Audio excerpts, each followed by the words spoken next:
Rasul Shallallahu Alaihi Wasallam beliau bilang di dalam hubungan mukmin kepada para sahabat dan sikap mukmin kepada ahlul bait, Nabi bilang la tasubbu ashabi, jangan kalian mencaci sahabat-sahabatku. Kenapa? Fawalladzi nafsi biyadih, demi Allah yang nyawaku berada di tangannya.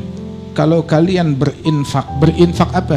Bukan beras, bukan daging, berinfak emas, segram, 2 gram, sekilo, 2 kilo, semobil, bukan, segede gunung Uhud. Gunung Uhud berapa juta ton itu timbangannya. Kalian berinfak emas, timbangannya seberat gunung Uhud. Itu sedekah kalian emas seberat gunung Uhud nggak bisa menandingi sedekah segenggam beras, segenggam gandum dari sahabatnya Rasulullah. Dalam riwayat wala nasifuh, bahkan setengah genggamnya mereka lebih unggul daripada sedekah emasnya kalian segede gunung Uhud.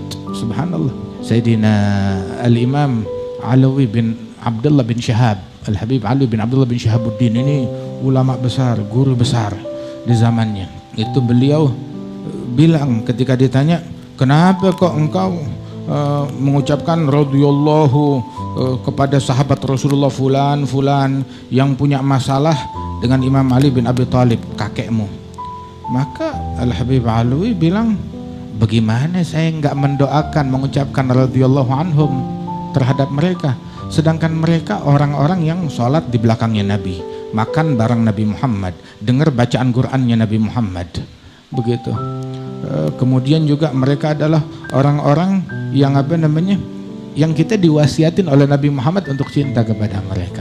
Sayyidina Ali bin Muhammad Al-Habsyi, beliau bilang, ana ara kulla dzambin yaghfirullah, saya melihat semua dosa itu mudah untuk diampunkan oleh Allah Ta'ala, dengan mudah diampuni oleh Allah Ta'ala, kecuali itu kalau udah mencaci sahabat atau ahlul bait.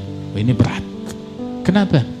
Sebab tuh kalau udah mencaci sahabat, mencaci ahlul bait, Allah tuh menyatakan perang tuh, pengumuman perang tuh. Orang zina nggak ada pernyataan perang dari Allah. Mabok, minum minuman keras, nggak sampai perang. Sampai kan fil Bukhari ada orang bunuh 99 nyawa, masih bisa diampunin, bisa. Melakukan kejahatan apapun nggak sampai diperangin, kecuali ada 2 dosa yang pelakunya diperangi. Satu, yang melakukan praktek riba, rentenir, itu diperangi oleh Allah. Terus yang kedua, man ada li waliyan faqad adzantuhu bil harb fil Bukhari, yang memusuhi satu orang waliku aku nyatakan perang.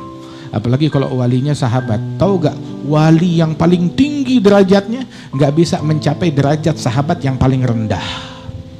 Wali yang paling tinggi nggak bisa mencapai derajat sahabat yang paling rendah. Apalagi kalau walinya itu udah sahabat atau keluarganya Rasul Sallallahu Alaihi Wasallam, lengkap deh kebinasaan orang tersebut. Nah itu semua dosa tuh mudah diampunin, tapi itu yang berat tuh bagi saya tuh orang yang udah mencaci, mendengki kepada sahabat atau keluarganya Nabi Muhammad. Kenapa? Sebab tuh katanya Imam Syawaf, beliau bilang wasab fihim yansan tahqiq yanzi'ul iman min kulli muslim wa inkan mu'min wa ta'i' lillah. Mencaci mereka wahai insan dipastikan bisa mencabut iman sebelum nyawa dicabut. Orang yang mencaci mereka itu otomatis dia meruntuhkan pondasinya. Bukan pondasi rumah yang diruntuhin, pondasi iman. Pondasi iman. Kalau pondasinya runtuh, ya imannya tuh rentan untuk runtuh sewaktu-waktu. Paling telat runtuhnya sebelum nyawa dicabut. Makanya dibilang mangkana sabul fatimin da'bahu atiyadah, kata Habib Abu Bakar bin Syihab, lam yamut waliyaz billah hatta nar'an mislatil Islam. Tidak ada barang siapa yang kebiasaan dia mencaci Fatimiyin, keturunan Sayyidatuna Fatimah, maka biasanya nggak meninggal dunia hingga kita melihat, menyaksikan murtadnya dia dari agama Islam. Waliyadzubillah, dicabut iman sebelum mereka.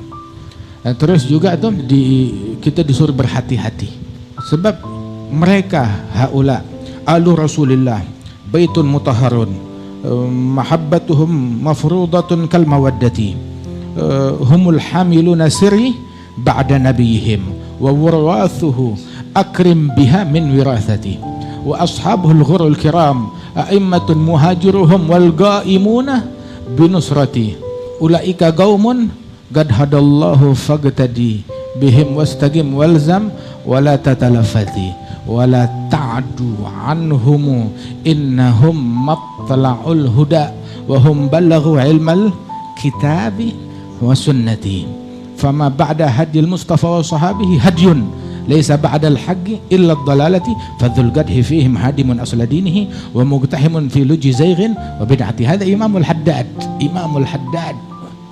Imam salah satu keturunan Nabi yang paling dicintai oleh Rasulullah, salah satunya Imamul Haddad. Beliau bilang ini, keluarga Nabi yang memikul sirnya Rasulullah, sahabatnya Nabi, Muhajir dan Ansar, yang mana mereka ini membawa sunnah, membawa Alkitab sampai ke zamannya kita. Para keluarga, para sahabat sampai ke zamannya kita membawa sunnah wal kitab kepada kita sekalian. Setelah hidayatnya Nabi Muhammad yang disajikan melalui tangan-tangan sahabat dan ahli bait tersebut, setelah hidayat tersebut ente mau cari yang lain, yang ada cuma kesesatan belaka.